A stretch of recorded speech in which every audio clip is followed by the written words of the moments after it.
بسم الله الرحمن الرحیم. پرون فیصله راغله حمزه شهباز باره کې، نو پی ټی آی والا ډېر زیات خوشحاله شو، خو چې هغه ما لږ تفصیل سره وکتله نو ډېر بې انتها افسوس راغی، ډېر زیات خفه شوم، ځکه ما ویل خپل ملګرو ته دا ریکارډ کړم. دا یو څو ورځې نه مونږ اورېدل چې په لاهور کې هوټلې بوک کېږي، ټیک شو، په هغې چې کوم ایم پی ایز و هغه راغونډ کړي وو په هغې هوټل کې وو. نو زموږ چې کوم پی ټی آی والا دی یا عام کوم کسانو ذهن کې دا و چې بیا هغه شان بولي کېږي کوم چې مخکې وخت کې بولي کېده او کسان منحرف کېږي که نه. خو لکه شی الټه وشو دې ځل نه، مخکې نه پنجاب حکومت ته پته وه چې داسې فیصله به راځي او فیصله ډېره مزناکه ده. هغه چې یو اول خو دا مونږ پی ټی آی والا ټول خوشحالېدو چې زه حمزه شهباز لرې کو او هغه چې کوم وزارت یا وزیر اعلی هغه ختم شو، خو هغه ښه پوخ کو، هغه چې کوم ایجنسیز دي او کوم وکیلان دي ججان دي هغه ښه فکس کو، بالکل اول غیر قانوني او اوس په قانوني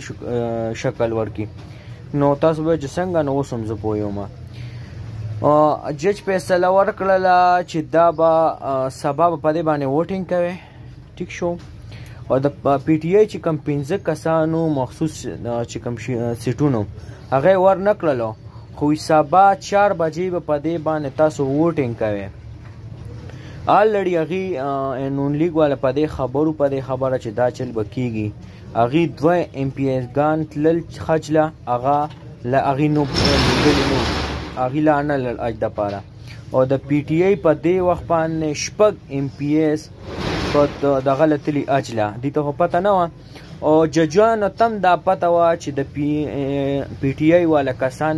حج لتلي دي او دا موقع ده،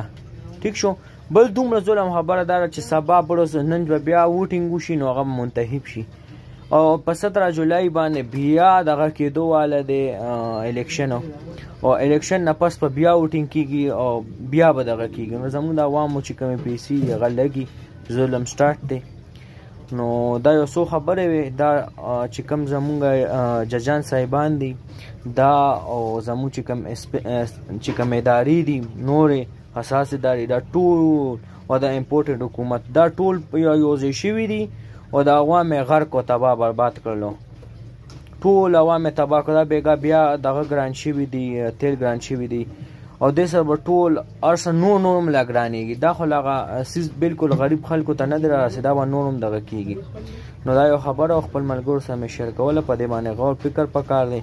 چې څه شوي خو وشو، خو آینده انتخابات کې موږ له ډېر زیات سوچ او فکر پکار دی.